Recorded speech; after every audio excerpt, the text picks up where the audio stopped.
Hello friends, எல்லாருக்கும் வணக்கம். இன்றைக்கி நாம் ரொம்பவே சூப்பரான குழந்தைங்களுக்கு ரொம்ப பிடிச்ச ஒரு இனிப்பு பணியாரம் தான் செய்ய போகிறோம். இது செய்கிறதுக்கு நமக்கு ஒரு 3 இன்க்ரீடியன்ட்ஸ் தான் தேவை. ரொம்ப ஈஸியாக செஞ்சிடலாம். இன்ஸ்டண்ட்டாக ஒரு ஸ்வீட் ரெசிபி செஞ்சு கொடுக்கணும் அப்படின்னா நீங்கள் இந்த இனிப்பு பணியாரம் செஞ்சு கொடுக்கலாம். இப்போ நம்ம ஒரு பாத்திரத்தில் 1 கப் அளவு சர்க்கரை எடுத்துருக்கிறேன். நீங்கள் எந்த கப்பில் அளவு எடுக்கிறீங்களோ அதே கப்பில் 1 கப் அளவு தண்ணி சேர்த்துக்கோங்க. இப்போ இதை நாம் அடுப்பில் வச்சு இந்த சர்க்கரை லைட்டாக கரையட்டும். பாகுப்பதெல்லாம் தேவையில்லை, கரைஞ்சால் மட்டும் போதும். இப்போ ஒரு பாத்திரத்தில் 1 கப் அளவு கோதுமை மாவு எடுத்துருக்கிறேன். அதே கப்பில் ஒரு 1/2 கப் அளவு மைதா மாவு சேர்த்துக்கோங்க. கூடவே கொஞ்சமாக சோடா உப்பு இருந்தால் சேர்த்துக்கோங்க, இல்லைன்னா வேண்டாம்.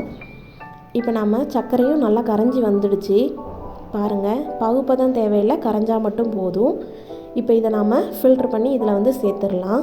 இப்போ நம்ம அந்த மாவில் இதை கொஞ்சம் கொஞ்சமாக கலந்து நல்லா மிக்ஸ் பண்ணி விடலாம். இந்த அளவு தண்ணியே இந்த பதம் கரெக்டாக இருக்கும். இதுக்கு மேலே நம்ம தண்ணி தேய்க்கணுன்ற அவசியம் இருக்காது. உங்களுக்கு ரொம்ப கட்டியாக இருந்ததுன்னு தோணுச்சுன்னா வேணால் கொஞ்சமாக தண்ணி சேர்த்துக்கோங்க. ஆனால் சேர்க்க வேண்டிய அவசியம் வராது. நம்ம கரைச்சி வச்சுருக்கிற அந்த பாகே நமக்கு சரியாக இருக்கும். இப்போ பாருங்கள், எல்லா சர்க்கரையும் நம்ம இதில் சேர்த்து இந்த அளவுக்கு மிக்ஸ் பண்ணி எடுத்துக்கோங்க. இதுவே கரெக்டான கன்சிஸ்டன்சி. இதை ஒரு 10 நிமிஷம் அப்படியே விட்டுறலாம். அதுக்கப்புறம் நாம் பணியாரம் செய்ய ஆரம்பிச்சிடலாம். இப்போ அதுக்கிடையில் நம்ம எண்ணெயை சூடு பண்ணி எடுத்துக்கலாம்.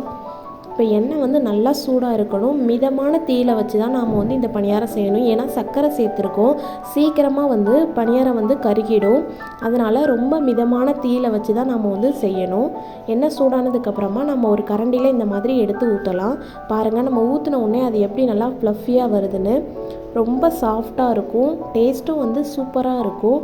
குழந்தைங்களுக்கு இந்த மாதிரி ஈவினிங் டைமில் ஸ்நாக்ஸ் செஞ்சு கொடுங்க, விரும்பி சாப்பிடுவாங்க. இப்போ பாருங்கள், நம்ம போட்டு கொஞ்ச நேரத்துலேயே கலர் சேஞ்ச் ஆகிடுச்சு. இப்போ திருப்பி விட்டுடலாம். இப்போ இந்த மாதிரி நல்லா கலர் சேஞ்ச் ஆகிடுச்சின்னு உடனே நாம் எடுத்துடக்கூடாது. ஏன்னா உள்ளே வெந்திருக்காது. ஒரு 2 நிமிஷம் நம்ம அப்படியே விட்டுறலாம். பாருங்கள், எல்லா பக்கமும் நல்லா கலர் செவந்து வந்துடுச்சு. இப்போ நாம் எடுத்துடலாம்.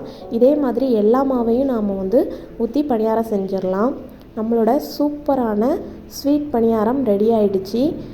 சீக்கிரமாக செஞ்சு கொடுக்கக்கூடிய ஒரு ஈஸியான ரெசிபி. நீங்களும் ட்ரை பண்ணி பாருங்கள். எப்படி இருக்குன்னு கீழே கமெண்டில் சொல்லுங்கள். இந்த வீடியோ பிடிச்சிருந்ததுன்னா லைக் பண்ணுங்கள், ஷேர் பண்ணுங்கள். மறக்காமல் நம்ம சேனலை